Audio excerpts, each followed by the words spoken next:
Tema kita malam ini adalah bahaya istidraj. Istidraj secara bahasa azab yang tertunda. Azab yang tertunda. Atau bahasa lainnya azab berbaju nikmat. Laknat berbaju nikmat. Jadi kalau ada orang sakit, dia merasa diazab Allah, belum tentu. Karena sakit itu boleh jadi cara Allah menghapuskan dosa. Ma min muslimin yuznibu zamban. Kalau ada seorang yang melakukan perbuatan dosa, summa yatatahhar, kemudian dia mandi bersuci, summa yusalli rak'ataini, salat sunat 2 rakaat, illa ghafarallahu lah, Allah mengampunkan dosanya. Ketika ditanya, kenapa kamu bertobat? Karena saya sakit, terbaring di rumah sakit. Dia menyangka sakit itu azab, padahal sakit itu adalah ungkapan kasih sayang Allah. La yusibul mu'min min nasabin wala wasabin wala saqamin wala syaukin yashtakuha. Gundah gulana, sakit hati, sakit fisik, sakit badan, duri yang menusuk tapak kaki, illa kaffarallahu anhu biha sayyi'atuh. Begitulah cara Allah untuk membersihkan dari dosa-dosa. Kalau ada orang yang menderita usahanya bangkrut, lalu dia sangka dia sedang dilaknat Allah, belum tentu. Boleh jadi itu menjadi satu titik balik. Dulu saya ini orangnya Pak Ustadz, suka berzina, main perempuan, mabuk, sakau, narkoba, selingkuh. Lalu kemudian usaha saya bangkrut, saya ke masjid, saya berzikir, saya berdoa. Jadi itu bisa jadi salah satu titik balik. Boleh jadi itu doa istrinya, atau doa anaknya, atau doa ibunya, atau doa bapaknya. Sehingga selama ini dia terus berputar, lupa titik balik. Dengan sakit itu menemukan titik balik. Dengan bangkrut itu menemukan titik balik. Dengan jatuh itu dia tersadar dari tidur lelapnya. Jadi kita sedang dirubah mindset cara pandang. Sakit belum tentu azab, bangkrut belum tentu azab, non-job belum tentu azab, jomblo belum tentu azab. Yang azab mengerikan itu adalah azab yang tertunda atau azab berbaju nikmat, laknat berbaju nikmat. Namanya istidraj. Dalilnya dari surat Al-A'raf ayat 182. A'udzubillahi minasyaitonirrajim. Sanastadrijuhum, kami akan jadikan istidraj dalam diri mereka. Min haitsu la ya'lamun, mereka tidak sadar. Kalau orang sakit dia sadar. Orang yang bangkrut dia sadar. Kalau orang yang istidraj dia tidak sadar bahwa dia sedang dalam azab, bahwa dia sedang dalam laknat. Wa umli lahum, aku ulur kepada mereka.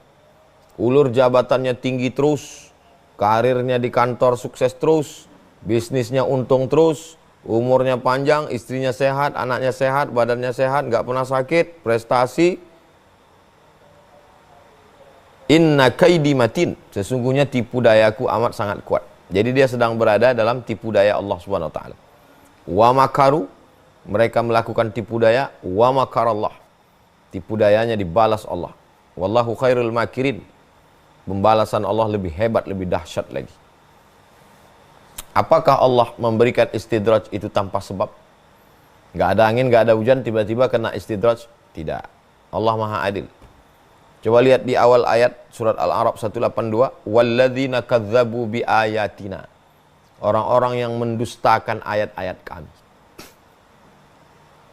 Ngaji hadir, tablik akbar ikut, dekat dengan Habib, dengan dekat ulama, oke. Tapi maksiat jalan terus, menganggap Allah lupa, yukhadi'un Allah, mereka sedang menipu Allah.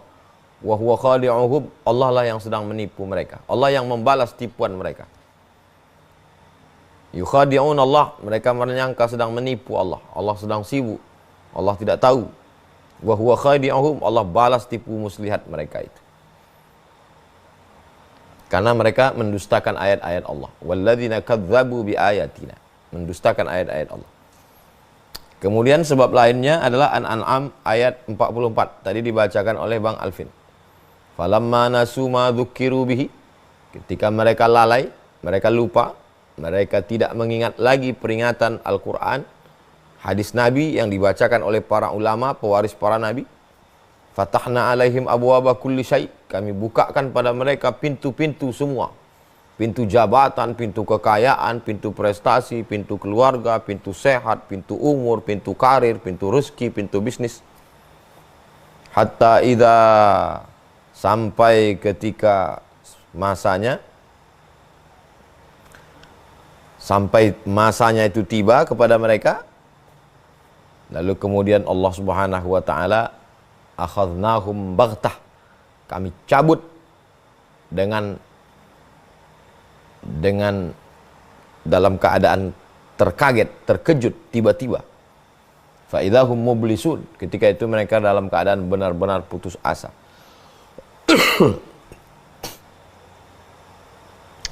Ketika dibukakan Allah Subhanahu wa taala semua pintu kebaikan-kebaikan itu, mereka dalam keadaan farihu bima utu,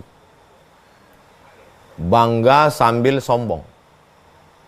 La tafrah, jangan bangga bahagia tapi sombong. Kita boleh bahagia tapi jangan sombong. Bahagia kita menyertakan Allah. Alhamdulillah, Masya Allah, Tabarakallah. Mereka tidak. Ini hasil kerja saya, ini etos kerja saya, ini manajemen saya.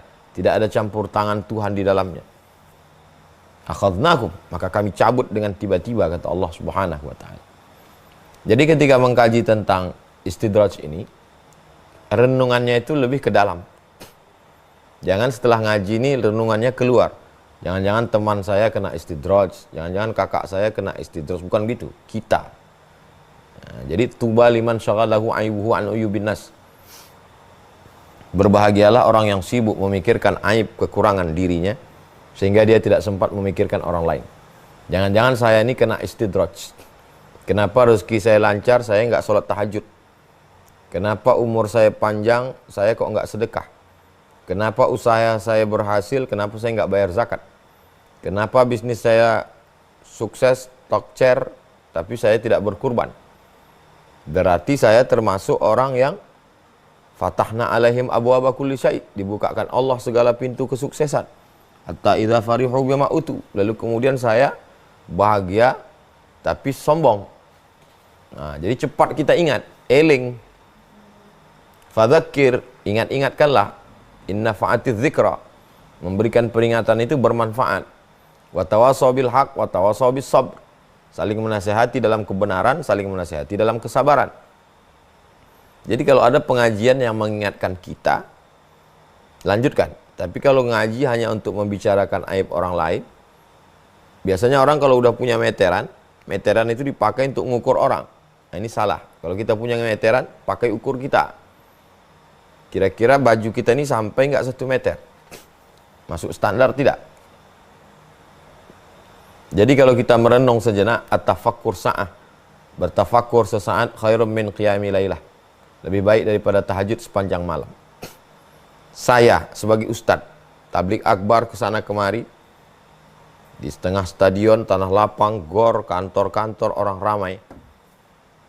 Saya mesti curiga dalam diri saya, ini jangan-jangan istidraj ini. Apakah dengan itu saya menjadi lebih angkuh, lebih sombong, merasa hebat, merasa ini karena saya? Jadi mesti merenung ke dalam. Ini ujian. Kamu tidak ada apa-apa, Abdul Somad. La haula wa la quwata illa billah. Yang kau sampaikan ini ayat-ayat Allah, hadis-hadis Rasulullah. Yang mau kau jumpai ini adalah hamba Allah, umatnya Rasulullah. Kau hanya sebagai pelayannya saja. Kau tiada daya, kau tiada upaya. Kalau Allah mau, kau sakit, kau mati. Jangan sampai kita kena fatahna alaihim abwaaba kulli syai', dibukakan Allah, lalu muncul merasa aku, ego, saya, keakuan, anania, keanaan, kesayaan. Itulah pentingnya ada orang lain yang menasihati kita. Saya dinasihati para habaib, dinasihati para guru-guru. Ustaz Somad dibuat Allah dikenal orang, itu bukan untuk mengenalkan diri, tapi untuk mengenalkan Allah, mengenalkan Islam, mengenalkan Rasulullah, supaya dapat amal jariah. Kalau tangan Ustaz dicium orang, itu karena Allah masih menutupi aib-aib Ustaz. Karena Allah masih sayang sama Ustaz, masih ada orang yang mengingatkan saya. Kalau tidak, manusia ini lupa. Ma sumiyal insanu bi insanin, manusia tidak disebut dengan manusia illa linisyanihi.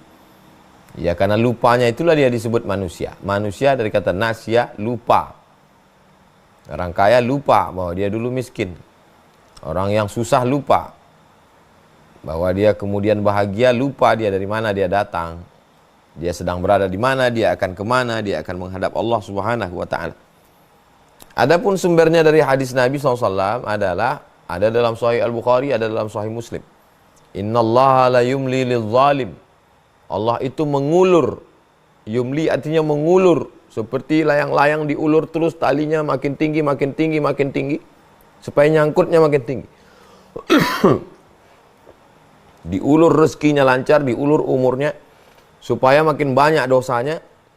Supaya makin lama dia dalam neraka jahanam. Innallaha la yumli lil-zalim. Allah mengulur orang-orang yang zalim. Hatta idza akhadahu lam yuflithu. Sehingga ketika Allah menghukumnya, maka tidak ada lagi yang tersisa. Langsung dicelupkan saja dalam azab Allah Subhanahu wa ta'ala. Yang sebelumnya di dunia itu dia sudah dapat azab. Azabnya yaitu, azabnya itu berada dalam nikmat Allah tapi tidak mensyukuri kepada pemberi nikmat, yaitu Allah. Itulah azabnya. Inilah azab yang paling mengerikan. Jadi azab yang mengerikan itu adalah jabatan yang tinggi, popularitas, kemasyhuran, kesuksesan dunia, tapi tidak menyertakan Allah di dalamnya. Makanya kita selalu diajarkan doa-doa, bismillahirrahmanirrahim, la haula wa la quwata illa billah, hasbiyallah wa ni'mal wakil, ni'mal maula wa ni'man nasir, bismillahirrahmanirrahim, la haula wa la quwata illa billah. Kenapa kita selalu menyertakan Allah? Alhamdulillah, Masya Allah, Tabarakallah. Supaya jangan lupa, supaya cepat ingat, supaya cepat eling, jangan sampai kita kena istidraj. Jadi yang melalaikan ini adalah sesuatu yang menyenangkan. Sehat, melalaikan. Nikmatani maghbunun fihi makatsirun minan nas. Ada dua nikmat yang banyak orang lalai di situ. Yang pertama as-sihah, waktu sehat. Yang kedua al-faragh, waktu kosong. Saya sehat karena saya rajin makan obat. Saya sehat karena saya rajin 4 sehat 5 sempurna. Saya sehat karena saya dokter. Saya sehat karena saya praktisi. Saya sehat karena saya terapis. Jadi kemudian lupa. Dibukakan Allah pintu-pintu kesehatan, kebaikan, kesuksesan. Lalu kemudian lupa. Kita ini seperti bawa sepeda motor. Ketika tabrakan, na'udzubillah, seperti orang mimpi, baru tersadar. Biasanya orang tabrakan dipercikkan air ke wajahnya. Karena dia seperti mimpi. Baru dia tersadar. Begitu juga dalam hidup ini. Biasanya orang tidur kalau dibangunkan marah. Makanya kalau kita ingatkan dia, kamu kok nggak sholat? Alah si Anu nggak pernah sholat, nggak pernah puasa, nggak pernah ngaji, mobilnya bagus, rezekinya lancar, jodohnya bagus, sudah punya anak, sudah banyak duit, gajinya, duitnya, bisnisnya. Ya, jadi rusak keimanan kita. Padahal orang yang kita jadikan sebagai model itu adalah orang yang sedang kena istidraj. Kan mengerikan sekali itu. Model contoh yang kita jadikan sebagai tokoh itu adalah orang-orang yang kena istidraj.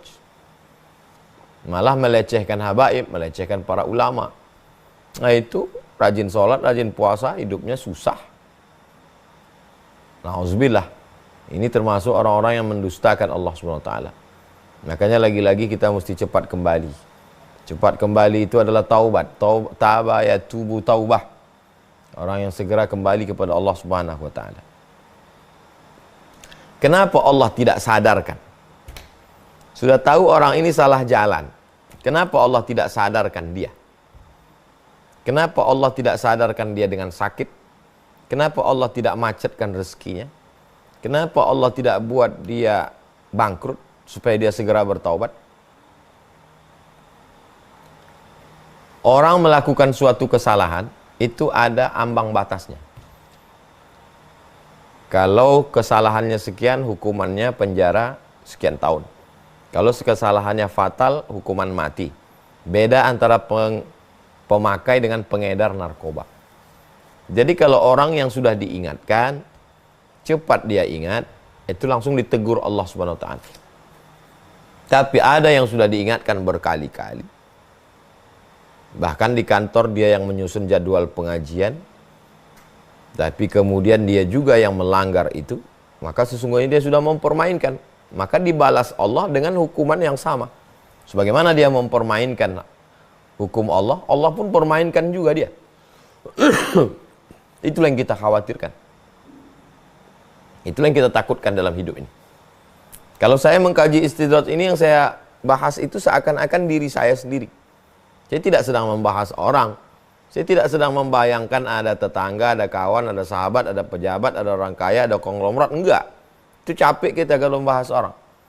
Yang kita bahas ini kita. Saya. Apakah popularitas viral ini nikmat atau azab? Jadi, kalau kita membaca Quran, baca Quran itu seakan-akan khitabnya itu yang ditujukan itu ke kita.